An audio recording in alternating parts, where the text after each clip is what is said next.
Welcome to Tagat Batseba. Thank you so much, Tech, for inviting me to your platform. I truly appreciate it.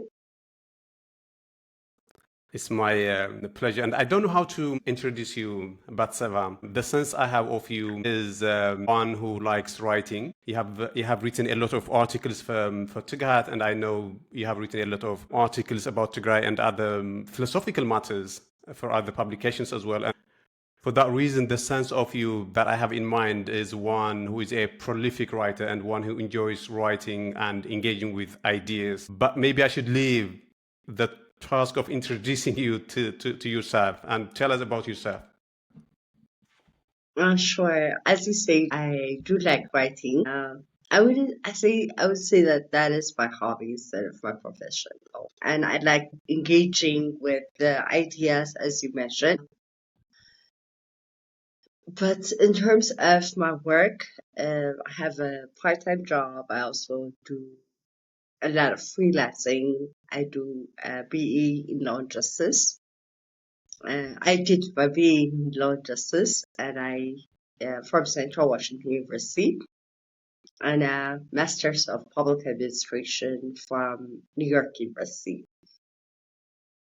So I wear many hats, but writing is one of those things that I enjoy doing. And we're going to talk and discuss about your writing journey and about the things that you have written about Tigray, maybe towards the end. And as you say, you wear many hats. And I think it's fair to say that one of the hats you wear is training and helping people with practical matters, such as how to write CVs and how to write personal letters, how to write applications. These are, of course, things that are very important for everybody. They are part and parcel of life. And I myself, I'm actually having to write CV now because I'm trying to transition from one job to another. And I thought maybe we could dwell a little bit on this aspect of you, Batseba. Maybe if you could tell us about that. In what ways are you trying to help people in that respect? I actually got into the CV writing business or freelancing aspect of it because I was working for a HR company and I saw a lot of CVs coming in which were not well written and people were really struggling with CV writing. So I say this is one of those things that I can go into and I stopped my job and I went into the CV writing aspect of it. But with that, I also do like connecting people with jobs and stuff like that. So basically, that's how I got into it because there was a lot of need for it, especially in Ethiopia. Uh, People struggle, have a hard time with putting their accomplishments, their achievements, their qualifications together in a way that appeals to the future employer, so hiring manager, and so that's how I got Interesting. into it. Interesting. In what specific ways do you sense that people struggle when they write CVs, and what is your picture of a good ideal CV? Well, one of those things is basically even the English, like putting the English together, was one of the hardest things in Ethiopia. With Chat GPT and the like, people are able to do that now. However, like putting your achievements, highlighting your achievements, ensuring that action verbs, accomplishments, instead of, for example, if you advertise for a job, you do a job description. But then if you are going to write the CV, you have to put it in a quantifiable manner, uh, as well as like what achievements you've achieved and what achievements you've had previous. Those are some of the things that were missing. So the action verb, the quantifiable achievements, as well as if you have a job description, of a job that you want to apply to, matching or using specific words that are in the job description to your on your CV is very important. So those are some of the things that I do. I think one of the problems that I have been grappling with when I try to write my CV is, so there is let's say there is an announcement, and you're trying to make sure that the CV you write fits into the job description, and then Absolutely. That's very important. but then the question is how much, because if you use a lot of words from the job description onto your CV. I'm not saying that you should lie, but you customize your CV in such a way that you are making sure that it passes for the description. But then at some point, sometimes it feels a bit contrived. It feels as though you have made an effort to align your CV with the description. And you get the sense that you are losing a bit of authenticity. Is that something that you deal with? Is that a problem that you recognize that people face? I don't think that is a problem actually. As long as you are honest on your CV and you only include achievements and qualifications and experiences and education that's that you have previously done, then matching the job description with your CV is not a problem at all. Actually shows some efforts that that you've tried, that you're interested in the job. I don't think that's a problem at all, actually. And then, of course, a related issue in this is writing cover letter. I don't know what they call it in Ethiopia. Is that normally called personal letter or cover Yes, letter? cover Or letter. Yes. Yeah, yes, and it then is called cover.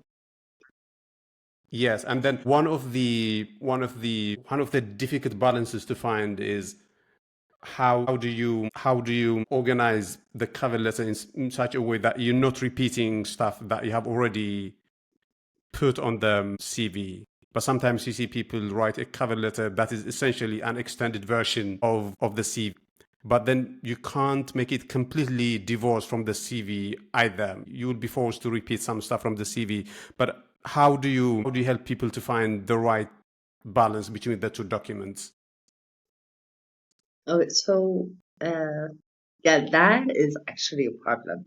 If you repeat everything on your CV, in your CV, on your cover letter, then it would be a problem.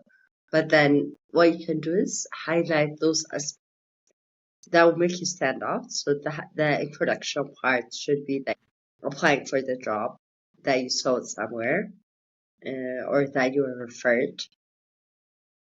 And then you will include aspects that are directly related to the job. For example, if you have an experience or an education that is directly related to the job, then you will include it in the cover letter.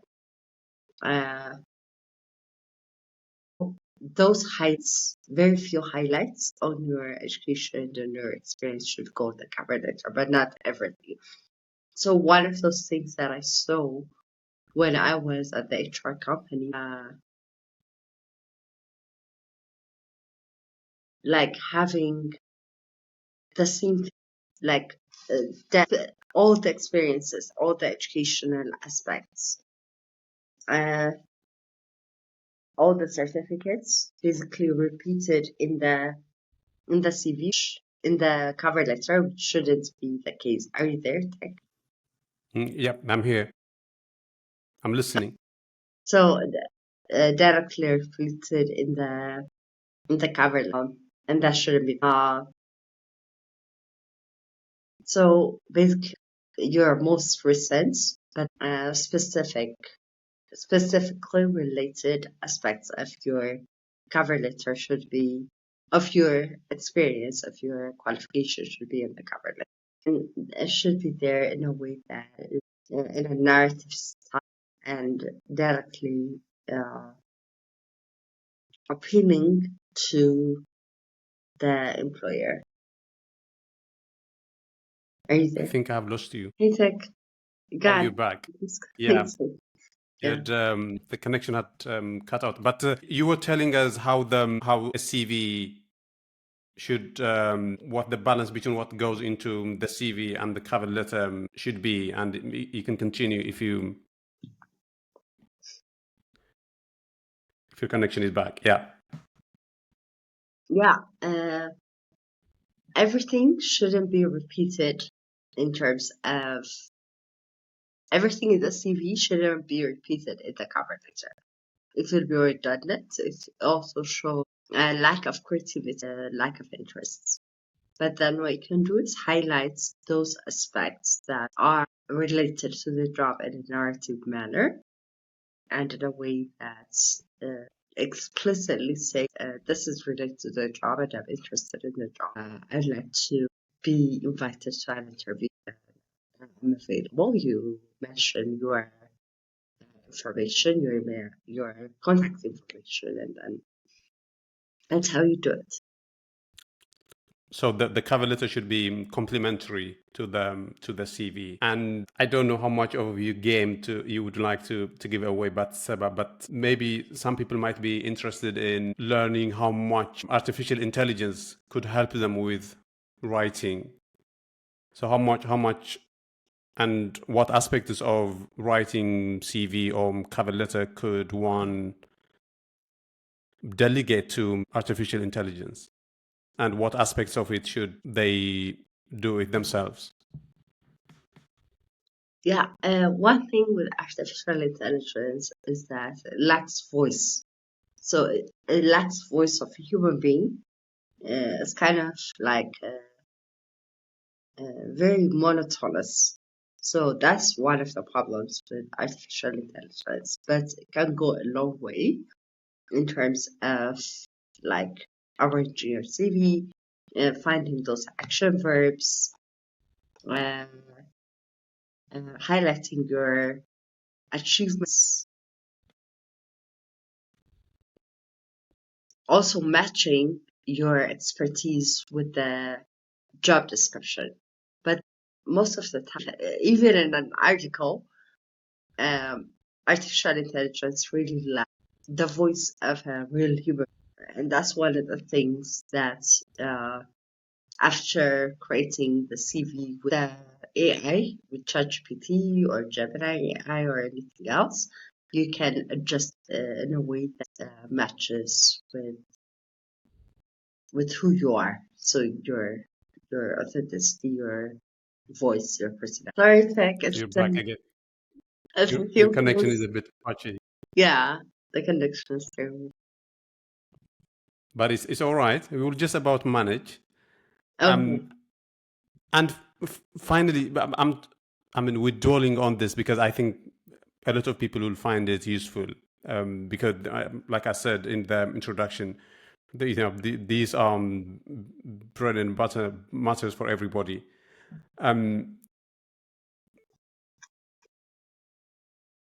So my sense is that you think there are things that people could get help from artificial intelligence from, but there are aspects of writing CV or cover letter that they must do themselves. Is that a fair summary of what you were trying? Because I'm not sure where you stopped. That's why I'm trying to summarize it. Absolutely. AI can do a lot of work, but then it lacks authenticity and it lacks personality, especially in writing. Adjusting the writing, whether it's CV or article or anything, in a way that reflects your ideas is important. Secondly, AI makes errors. So, as you already know, you're a software engineer, so you probably, I'm not sure if you are a software engineer, Hardly. but I then it was. makes I errors. was at some point. I was at some point. Okay, So you have a all point. right, okay. So it makes errors, like it might miss out on an experience, it might uh, add more experience, especially if you give it a job description. So you have to be careful with using AI because and air. Hmm. And maybe more sort of structural advice. Do you advise people to limit the number of pages and stuff like that, or you are more sort of liberal on that? How is it in Ethiopia in that respect? Yeah, 3 pages is sufficient, actually. If you have a lot of experience, it could be 4. And then also, if you are applying for an an academic career, more pages might work, might be better, might be okay. And more broadly, Batseba, you said that you are interested in political matters, writing about political matters, writing about philosophical matters, and generally writing about social matters. And I understand you were recently in Tigray, and I was in Tigray as well. But I think the sense that somebody like me gets, and the sense somebody like you, who is a writer, gets different. And I wonder if you could give us what sense you got from traveling around Tigray after the war. What was your sense of it? Uh, People are very different, like in terms of like this. There is a lot of trauma. It's like you speak to people, they're either very quiet of individuals, very quiet, and then wallowing in the trauma, or I No, think I you're had just in it. I had lost you, so you'll have to restart. I asked you about what Sure. your sense was after you traveled around Tigray. So yeah, we can continue, but the connection is a bit yeah, it's a bit Yeah, iffy. so Yeah, but we'll try. yeah. My travel to Tigray, uh, for me individually, it was therapeutic. Now, I had this yearning of going back and actually grieving with the people. That was one of my uh, reasons to go back. Uh, Although it was Hadar's in, and I had to go with my family, but I've always like battled up the grief inside me. So one of the reasons was to go back, to go there and grieve with the people. When I went there, the the hardship is really immense. People have. I'm not a psychologist, so I can't say that, but then you can see the pain that people are going through. So the people are either very quiet and wallowing in the pain, or abruptly becoming emotional. So whatever you see on the social media, that's one of those things that are playing out in my perspective. Uh, Also, I went to an IDP camp in Tigray, in Aksum. The pain there is like, I wonder how people live like that for such a long time. It's very difficult. And being ignored by the politician when all this is going on is, I don't know how, it's very cruelty, my perspective. And that's what I note in terms of the individuals, in terms of the IDP, my friend, even when we speak to them on what went on during the war, most people don't want to talk about it. They want to just ignore it and move on. You hear Amharic music everywhere, which is one of ways of moving. So I kind of observed it from this perspective. And I went also, not so much of a political place. It's a religious, traditional, cultural place. All of Tigray actually went through all of those, like all the trauma, the genocide, the very dark side of being unhuman. So that's what I noticed. But I wanted to talk so I has really seen a lot of the political there. And of course, you wrote a lot during the war, and you're writing then from a certain vantage point. You had your assumptions about what you thought were happening and what you thought was happening, and all that. And even people who were not as engaged as you, people who are not writers, who were in the diaspora, after they went to Tigray, the one thing that they invariably tell you is that they found a lot of things that challenged their assumptions. There were a lot of You're things that they disconnected. found surprising, one could say positively, or shocking, one could say negatively. And I wonder if your assumptions were also challenged after. The internet is terrible. Let's hope it's stays on for a little longer this time around. But did you hear my question, or should I repeat it? No, I didn't hear it. I didn't hear your question. I was saying that I was asking you if the assumption that you had about Tigray when you were writing during the war, if at least some of your assumptions were challenged by the visit, by the thing that you saw in Tigray, by the conversations that you had, and generally by the experience that you had in Tigray. And I was making the point that even people who were not as engaged as you were, people who were not writers, the one thing that they tell you is that the Tigray visit had challenged their assumptions. There were a lot of experiences that they found surprising, that they didn't expect, that they found strange. And I wonder if you had similar experiences as well. No, I didn't actually. To be honest, I didn't. Uh, for me, like speaking to the people,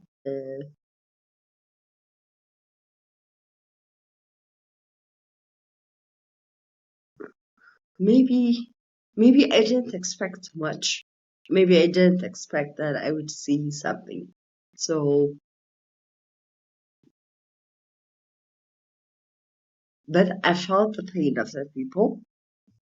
Like I say, they were either wallowing in silence, or they were. I didn't go there with much expectation, so it was difficult for me to say I expected this and I saw this. It was more of I went there with a blank mind, uh, and I saw pain. That's what I saw. Mm. I saw pain. I saw destruction. I saw a lot of Mm. yeah. That's why. And and and pr- and presumably you think not much is being done to address those issues, because when we were chatting about what we should talk about, one of the things you mentioned was that you would love to talk about social matters. What are the social issues that you observed that people were not talking about properly? Okay, so one of the things in our culture, especially if you wouldn't talk to the political people, we have a lot of resentment. I think as a human being, there is so much that we can carry. There is a limit to what we can carry, to the burdens that we can carry. And sitting and wallowing inside or being emotional or like angry or sad or stuff like that is kind of that resilience. Okay, so now you can carry more, you know? You can carry as much we can put on you. So we can carry as much as it brings on you. And that's one thing that shouldn't. People are not really talking about they're not processing their grief. They're not even open enough, because I think one of those things that's holding us back is the term resilience. And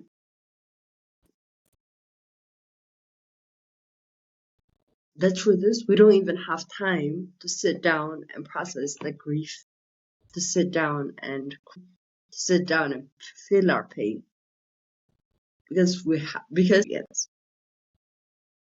or so-called resilience. And that term, that's why I hate that term. So you think the whole notion of resilience is being misapplied and to Yes, the it's detriment of being the people? absolutely very much so. How long are people expected to be resilient? We've passed through a lot of things, a lot of pain, a lot of grief, a lot of genocidal rape, a lot of hunger, a lot of destruction, and we're still being expected to be resilient. Hmm. Uh, yeah, that's one of the things that I wanted to talk about.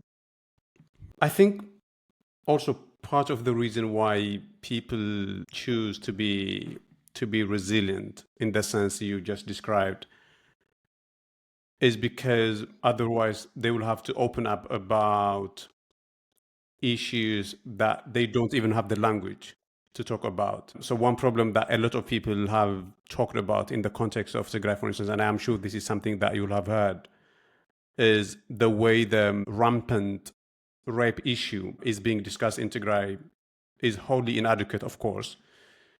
But even if people had the courage to talk about it, they don't have the language, and there simply doesn't exist, the platform simply doesn't exist to talk about it. And I wonder if you have thought about that, if you have thought about how it is that Tigrayans could have conversations about uncomfortable and difficult subjects such as rape. Well, one of those things is the stigma.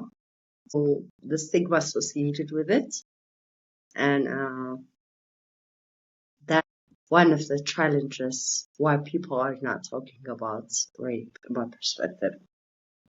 That's why even their kids are being called. So how are they going to talk about it? But organizations like her and other organizations are actually working on it, and I'm proud of them. This open,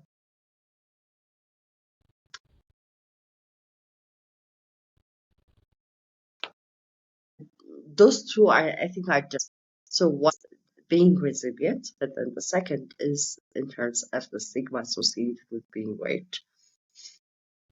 Particularly the genocide rape is what I'm thinking about. So both are different. Hmm. It's not a matter of being resilient because they are already going through pain, but they can't be open about it because the society is holding them back. Hmm. And you you like engaging in philosophical ideas as well. I follow you on Facebook, and I read some of the things that you say, and I find them interesting.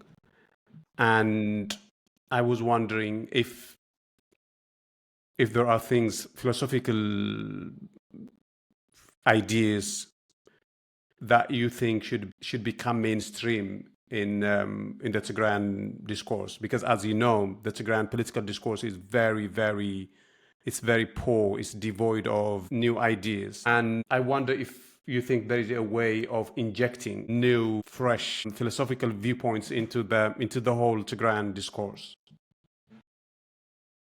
First of all, should be context and everything, even development work, or even the politics should put into consideration our own context. But because without that, people are not going to accept it.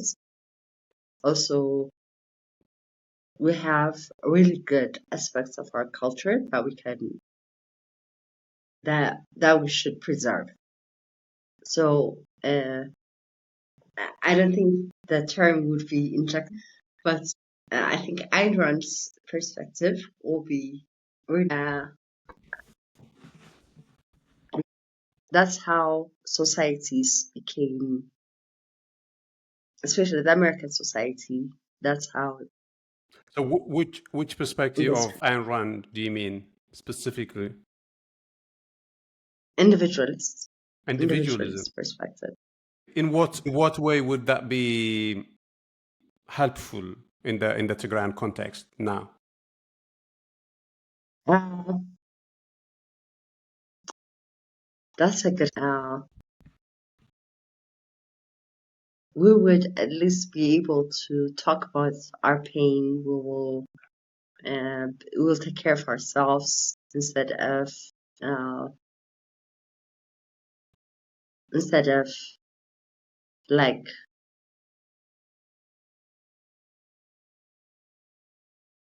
So in terms of the resilience aspect, if you look at the resilience aspect, like I will shoulder anything for the sake of my society. And Ayn Rand's perspective is completely opposite to that. It will be like I will take care of and and because of that my society will benefit. And uh, that's I think that's how it should be, because in terms of the resilience, in terms of even talking about our pain, in terms of industrialism or like industriousness, in terms of like taking care of our own needs, is sacrificing for the society. If we all take care of ourselves, then the society will go. So that's why I say ignorance perspective. I see where you're coming from. I see why you would think that would be helpful, because that could lead to I don't care attitude. And maybe that is what is needed for people to open up, for instance, and to get a degree of catharsis and all that. So I see what you mean. But wouldn't If it is, I don't care. I don't think it is. I don't care. It is more selfishness in terms of taking care of our and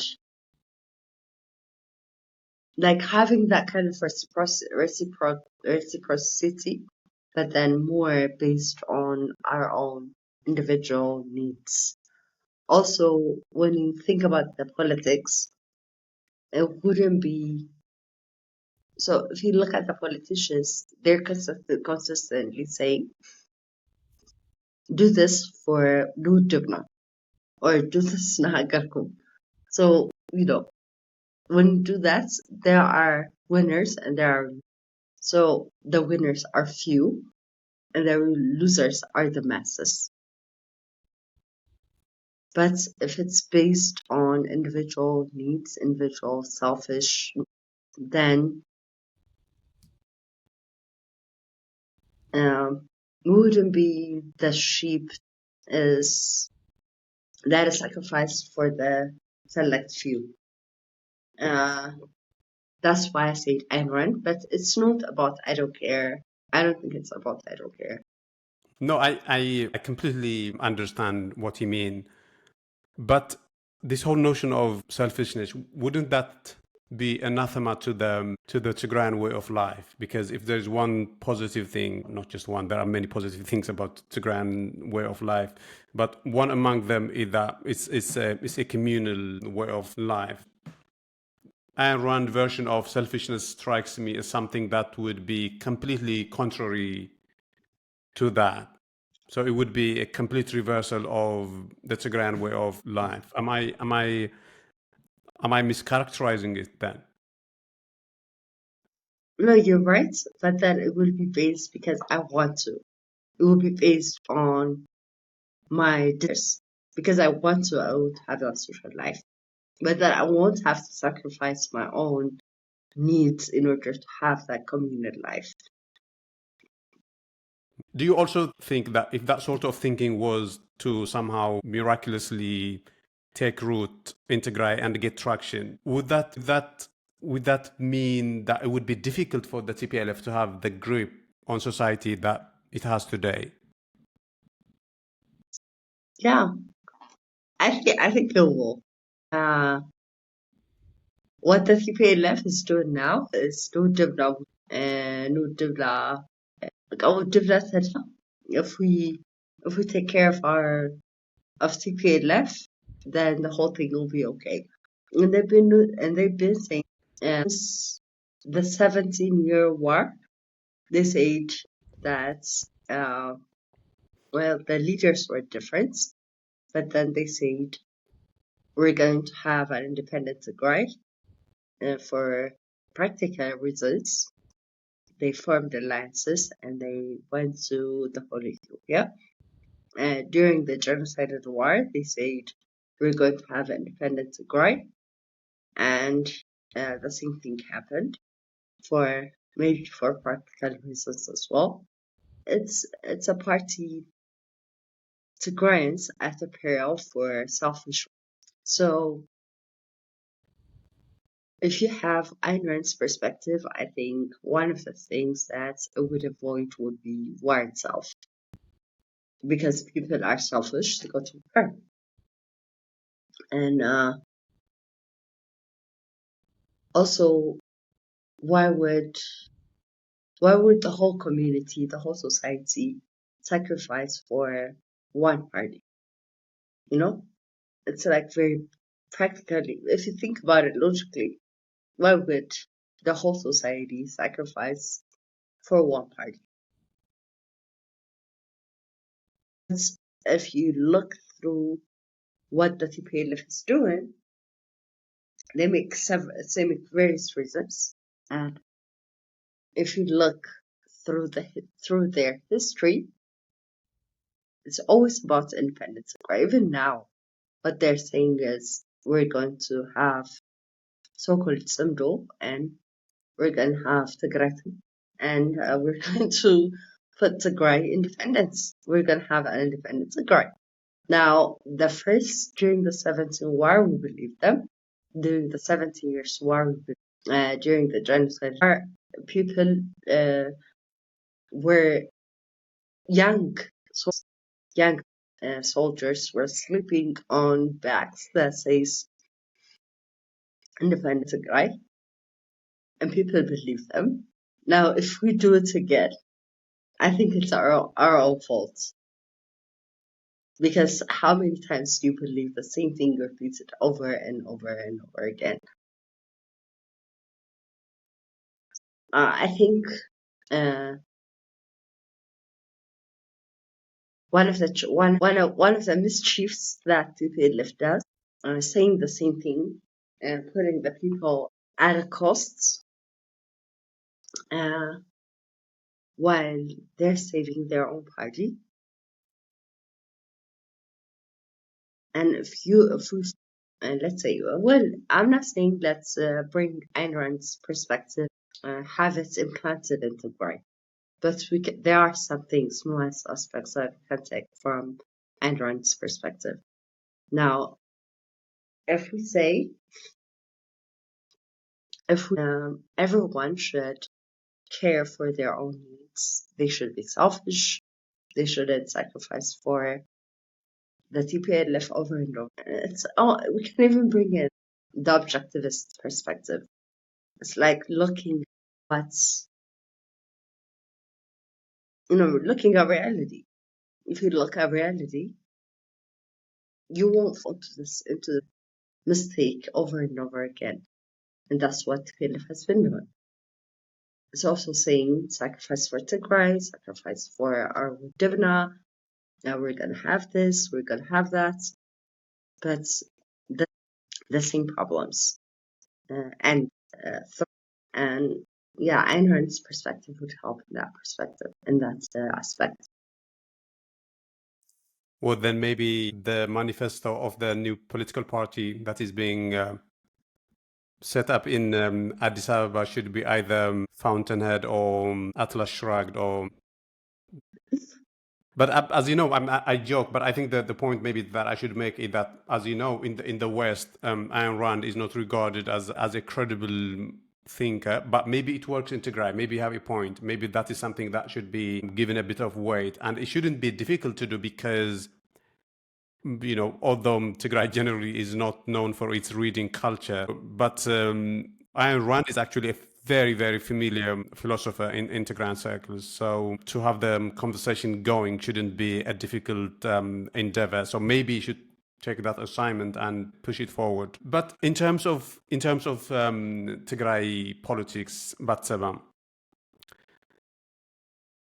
what is your reading of it? Because for me, it looks like it's an exercise in going in circles. I don't see anybody who is trying to come up with a new idea or solution or something that we could engage with. It's a case of people talking about other people, and everything seems to come from a position of, or from a place of personal vendetta or retribution, and you get the sense that people are not trying to solve problems in any meaningful way. W- What is your sense of Tigrayan politics? Is there something that gives you a bit of hope?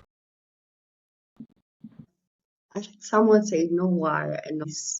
That's why. Uh, in terms of the political discourse, we can look at it from multiple perspectives. Actually, when we look at the left, the election board has said we will not register you. There's aspects to it, economic courses. They want to drag the people to another war if there's with Eritrea stroke or the alliance with Eritrea. When you look at the political parties, there is no political peace, and it's kind of difficult if you there during the storybook as Loti. It's a bit of a move that was stopped because of the cruelty that they endured. In terms of the, I like to call them the social media people. They want to. I don't think there is well thought. Uh, I don't think there is a well thought out idea of what should be done because maybe because we don't have it, or there might be ulterior reasons why people are participating in social media. Uh, the political situation in Tigray in general is kind of worse at this an alliance with Eritrea completely destroys, and that's the way that TPLF, like I said earlier, what TPLF has done during the 70 years of war, during genocidal war, during the even now, from holding the assembly to all the way through now, is kind of it's a party that is doomed to destroy. And the political parties in Tigray, they are unable to move because of the. I think the only way they have is probably to go to war, but then that's a Tigrayan fighting with another Tigrayan, and I don't think that's a solution. It's you know, like you can't kill each other and survive it.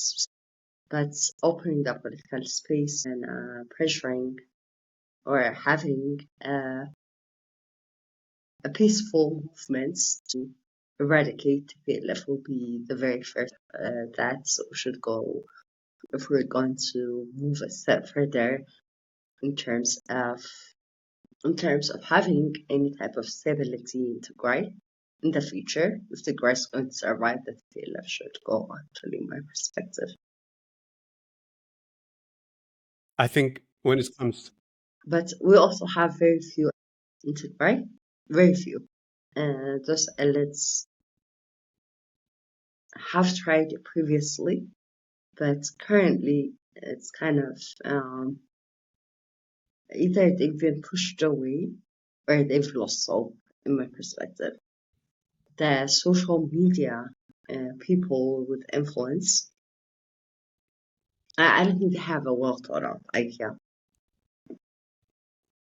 hmm, It's kind of, it's a very ankly easy with yes, kind of a very tiring type of discussions, what I yeah. see in I social. think ankylil is the right word, and that is the word I had in mind when I said going in circles. Yeah, But I think ankylil captures the essence of it best. But when it comes to the TPLF, the sense I get is that there is almost a consensus that we should move on from the TPLF. I know that there are people in the comment section that don't like it when I say this because they think that I'm taking sides and all that. I'm not interested in party politics in Tigray. I believe that party politics should be left to people who live in Tigray because it affects them, not me. But that is the sense that I get, that people think we have had enough with the TPLF and it's about time that we moved on. And to the extent that there is unsettled matter there, it is the question of how do we do it? Because as you know, the exactly. TPLF controls Tigrayan bureaucracy. And as you know, when the other faction of the TPLF, when the Getachew faction of the TPLF tried to do stuff that the establishment didn't like, they were easily ejected. And the reason that happened is because the TPLF controls all machinery in Tigray. And this is something that a lot of people have a lot of questions about. How do we weaken the grip of the TPLF? And I don't want to put you on the spot because I didn't tell you I was going to ask you political issues. But of course, I think people would love to hear your views about how you think that could be done. So, I've read a couple books on how the CPLF was found, was in terms of the bureaucracy that they created in the society. Like they dug really, really, really deep. They went to the peasant, they went to the youth, they went to women, and they uh, they controlled them, and even the right. And that's the way we should go in a peaceful manner. This is my perspective. That's the only way in terms of. At least that's the only way I can think. I can't say that's the only way, but then that's one of the ways that we could go. Very fair. It should start with the prince. Should move to the youth. It should go to the woman. It should challenge the art, the music, just the same way that the PLF controlled the whole society, would do the controlling of the PLF through that way. Hmm. But it What should be peaceful and it shouldn't be in terms of putting the people at the pyramid as first time. we're about to run out of time, Batseba. I think we have the balance Oh, of 10 minutes. And if I could make you put on your writer's hat again, one of the huge problems we discovered during the Tigray war was that we didn't have that many writers. And I think part of the reason why is writing generally is very, very difficult, as you will know. But you strike me as someone who doesn't have any difficulty with production of words and putting her ideas into If there's some practical tips and pieces of advice that you could give aspiring writers, let's say, who might be watching this? I would I would say, well, first of all, like put just write whatever comes to you. But then prior to that, reading pre to writing. If you read a lot, then it will be easier to write. It will make the process. Just write whatever comes to your mind, and then you can arrange it later. So don't worry about the perfection writing prior to producing the file. And then have a voice, like write in a way that is authentic and that comes naturally. That's actually one of those things that I don't like about AI.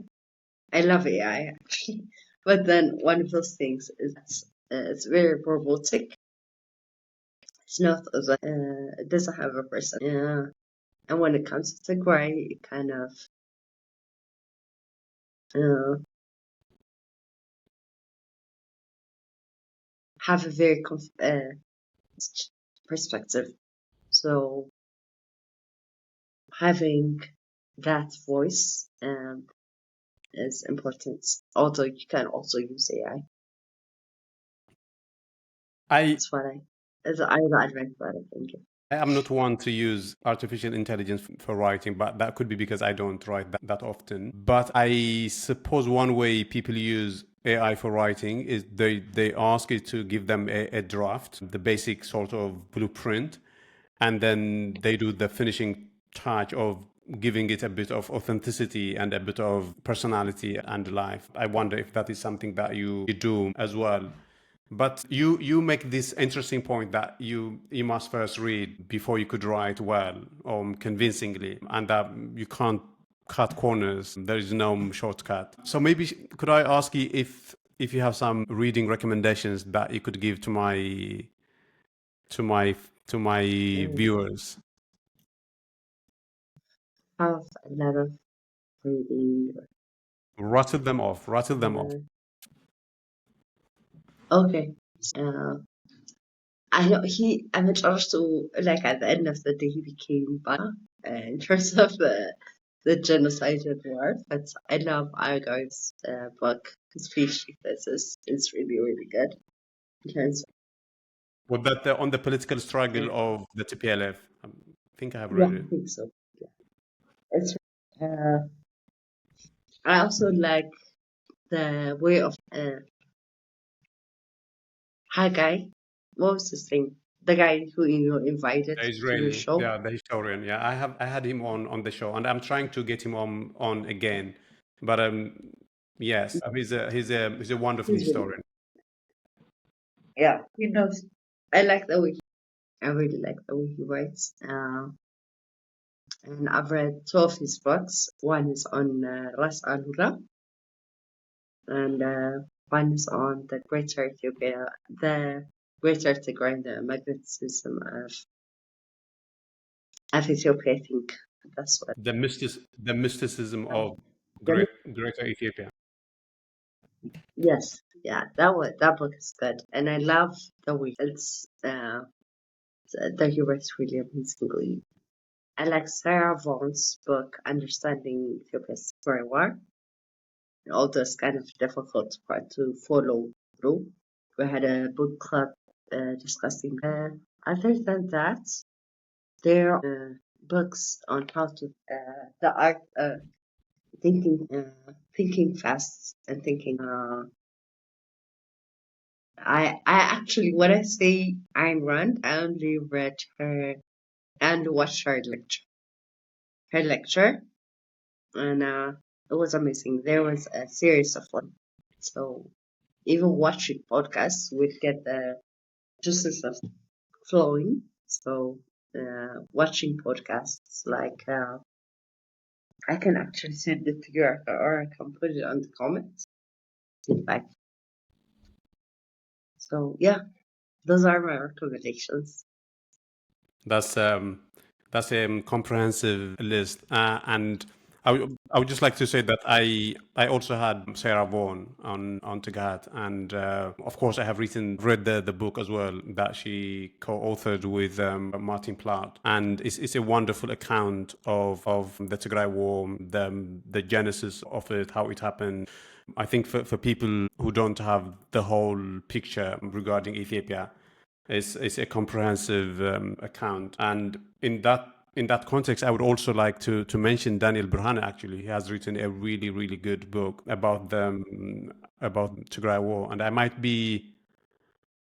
might others who have written really good books on the Tigray War, and that wouldn't be fair. But maybe I would add links in terms of Ayn Rand. Rand. Well, I would say that I read her books. I think it would have been maybe 10 years ago, and the effect that it had. I think she has the same kind of effect on everyone who reads her books, which is that you become a bit unhinged for a couple of weeks because the stuff that she says is such a shock to your system that the way you see things and everything just gets upside down. But then normalcy resumes and normal service is resumed.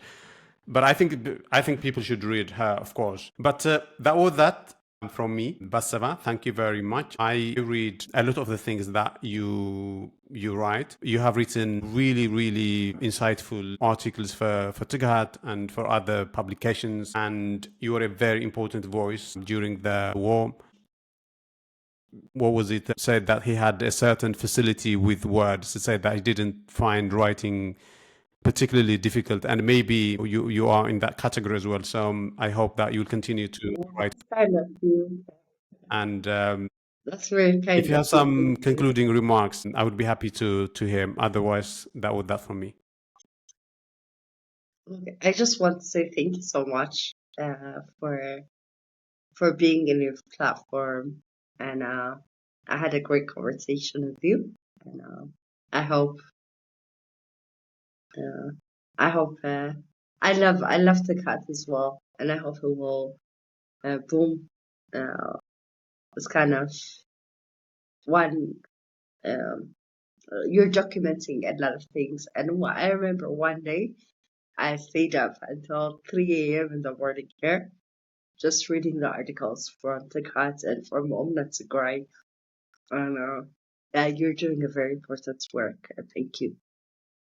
Thank you very much, Batseba, and thank you everyone for staying with us. That was Batseba, and if you like the content we produce, please do subscribe. And that was that for today. Bye bye.